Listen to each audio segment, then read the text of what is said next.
쥐가 약도 안 먹고 끈끈이에도 안 붙는데 어떻게 잡아야 되나요? 이럴 경우에는 쓰시는 게 가장 좋습니다.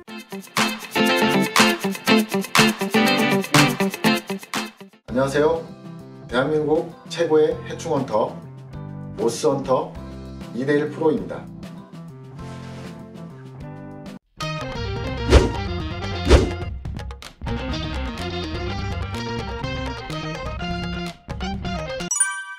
쥐 퇴치에 관해서 가장 궁금한 거 탑10 얘기를 해보겠습니다.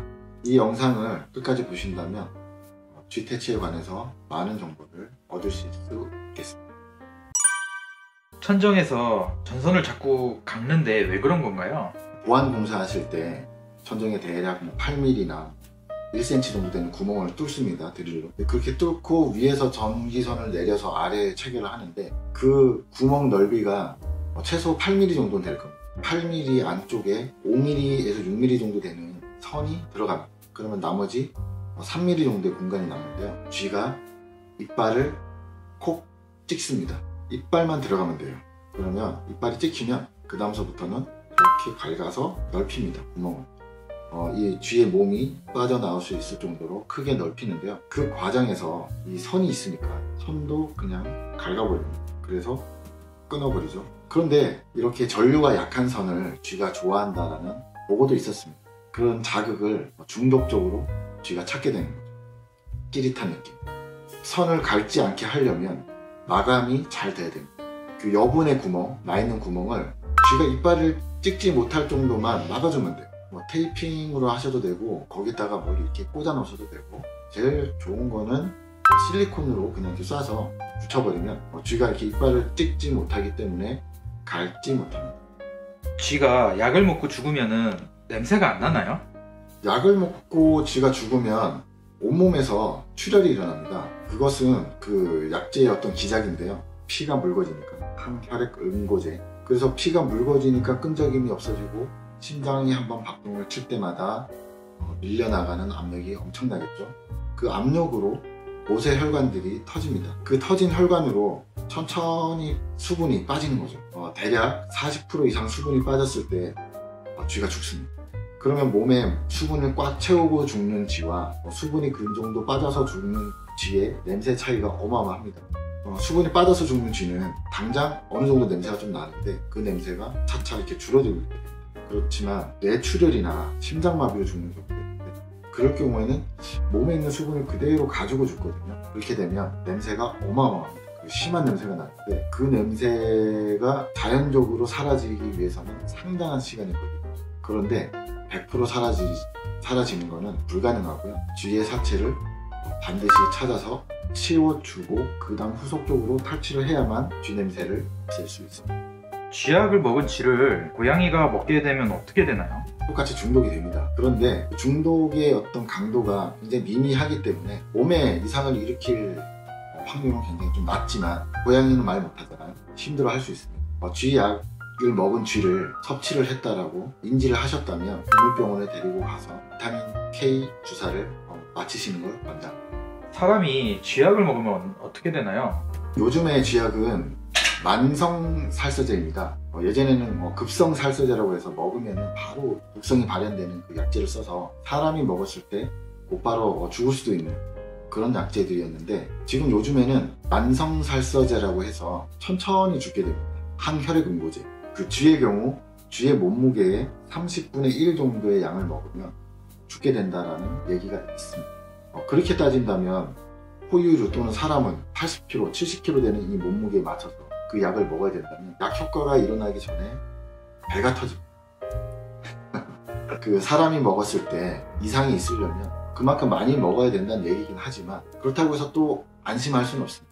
비타민 K가 길항제격인데 그 비타민 K가 계속 중성화를 시켜줍니다. 사람도 마찬가지로 쥐보다는 비타민 K 양이 많겠지만 비타민 K의 부재나 또 심장 질환이 있으신 분들은 약을 먹었다 라고 판단이 됐을 때는 가까운 동물병원에 가서 비타민 K 주사를 꼭 맞으시는 걸 권장해 드립니다. 동물병원이요? 동물병원. 아, 사람도요? 사람도. 왜냐면 동물병원에 가면 바로 비타민 K가 준비가 되어 있고, 쥐약 먹었어요 그럼 바로 한번 놔주니까. 쥐를 퇴치하기 위해서 쥐 끈끈이를 설치할 때 주의사항이 있을까요? 쥐의 습성에 따라 설치하는 방법이 가장 좋고요. 아무데나 그냥 가운데 놓으시는 분들이 많은데, 쥐가 이렇게 지나간다고 해서 그 위치에다 딱 놓으시는 분들이 계세요. 그런데 쥐가 목격이 됐을 때는 벽을 타고 다니는 경우가 아니라 가운데로 오는 경우에 더 많이 목격이 되기 때문에 대부분 다 그렇게 실수를 하시는데, 평소에 위협을 느끼지 않을 때 그때는 항상 경계를 하면서 벽을 타고 다녀요. 그렇기 때문에 벽에 붙여놓는 방법을 사용하셔야 되고요.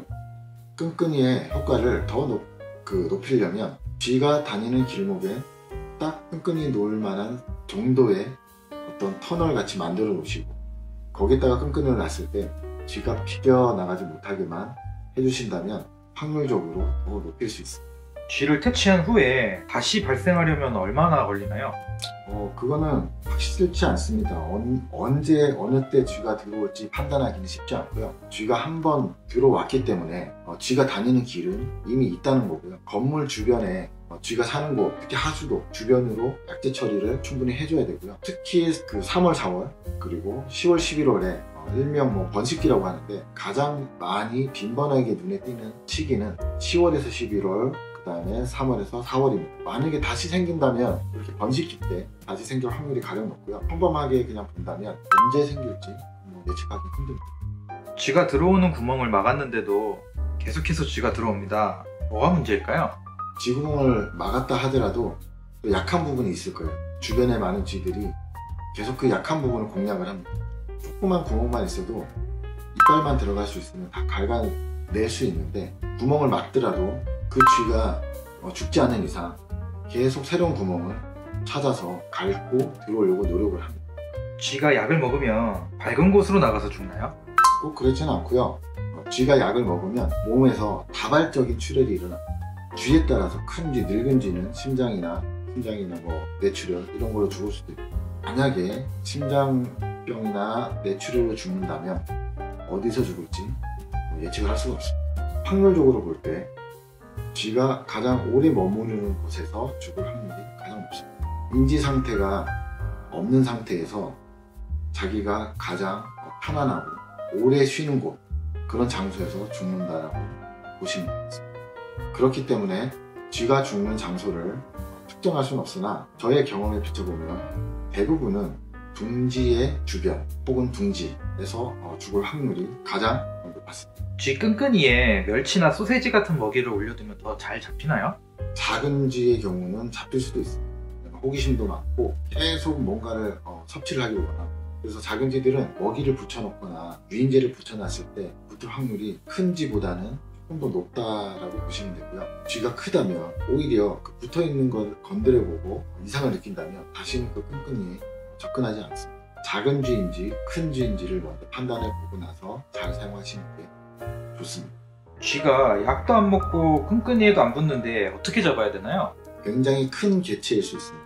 어미쥐일 가능성이 굉장히 높은데요. 의심도 많고 영리합니다. 그래서 약을 기피하게 되고요. 끈끈이도 피하게 되죠. 자기가 다니던 길로만 다니고 먹는 음식만 먹을 확률이 굉장히 높습니다. 이럴 경우에는 가루약을 쓰시는 게 가장 좋습니다. 라쿠민 TP라고 하는 가루약. 그 가루약은 일반 약제보다 대략 한 10배 정도 높은 살사제가 포함이 되어 있어서 쥐가 다니는 길에다가 도포해 놓는 방식으로 쓰시는 게 가장 좋습니다. 지나는 길에 밟고 죽게끔. 약이 비쌉니다. 좀 아깝긴 하지만 뿌려 놓는 게 가장 효과적입니다.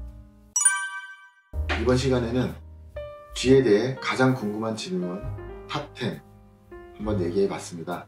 또 다른 해충에 대해서도 혹시 궁금한 게 있으시거나 해결을 원하시는 해충이 있다면 언제든지 댓글 부탁드립니다. 오늘의 정보가 유익하셨다면 구독, 좋아요, 알림 설정 부탁드립니다. 감사합니다.